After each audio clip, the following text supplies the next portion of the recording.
Behold, Suspiria, blessed of the gods, the ancient spider home. Many a family has journeyed from afar to taste her waters, openly weeping while so doing, for in no place could water be found that was so sweet. In the spring of the fourth... Sorry, Jeff is very dark. There are actually some very nice images that our artists provided here. You can't really see any of them. Right, this is the world of Arachnophobia. We have a main character right here, and so we can walk around talking about it.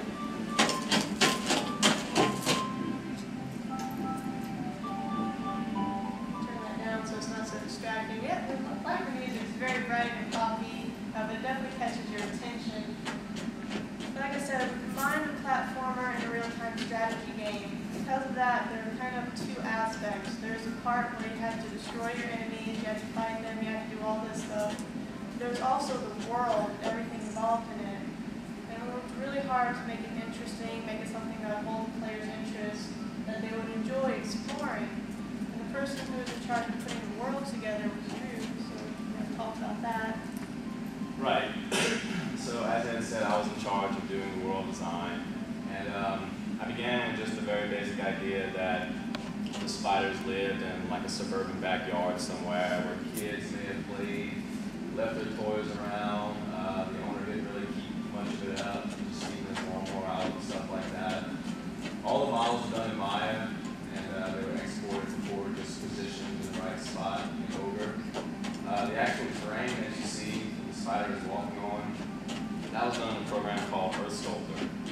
And in there, I had control over the differences in height, the lighting, the different textures and such, like grass, the dirt, the sand, and everything like that. That way all the models can just be placed around the terrain to give off this nice little backyard feel. All of the inaccessible areas of the terrain, like on the other sides of the fences and such, those are just basic planes over walls positioned to give off the illusion that houses are actually there, when in reality there really isn't. The spiders contained to this one little backyard. The grass that we did in our game, the grass that we did in our terrain used a technique called paging geometry. And what's going on is the grass is only drawn with respect to where the player's camera is. So we're not wasting all the resources of the computer by drawing grass across the entire screen. As the player walks, the grass is updated and the position is drawn in with respect to the new position of the character. And this is, it's very helpful for obvious reasons because we're not wasting all the space on objects that you're not even going to see yet. And now Jennifer's going to come up and talk about the movie interface. I did the graphical user interface for our game, which basically it involves all the buttons you see down here at the bottom and our little status bars up here at the top. Basically what we have is we have our king spider. We have our king spider, and we want him to be able to control his little minion spiders. So the aura that I drew that's circling around him can change colors based on the button that you press for add, ease, build, and control, and follow. And basically we'll have this spider approach the little minion spiders, and once they're in his little sphere of influence, they change and they hold up what I call their little signs that I made that say, hey, I'm following, or hey, I'm controlling. I was also responsible for drawing the vines that went around the buttons for our user interface. I did sort of an Art Nouveau, Celtic sort of thing with that. And basically hand drew them and put them into Photoshop and then put them in the game. The hardest part was moving them into position. I also was responsible for drawing the intro menus and the closing menus that you see whenever we first brought up our game.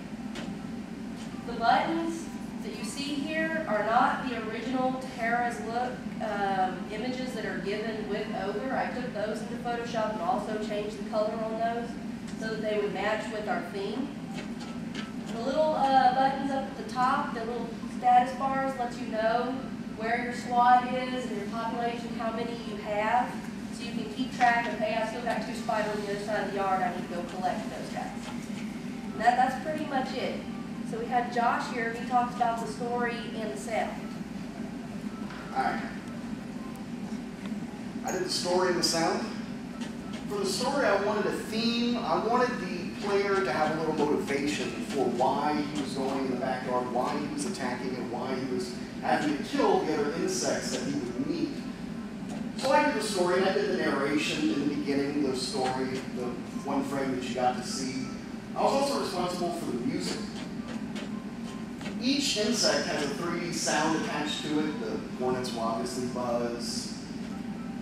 If you're walking, and I'll be honest, it scared me a little bit to be walking and hear coming from behind you a buzzing, and then to turn and see a hornet bearing down on you coming to sting you. It's a little disconcerting.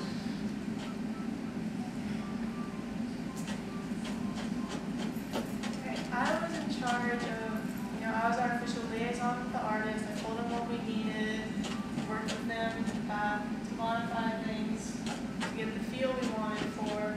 We actually have 7 different species of insects in our game. All of them have to be modeled, textured, and animated, because obviously you can't suit up and crawl around like a roly-poly. It doesn't quite look right.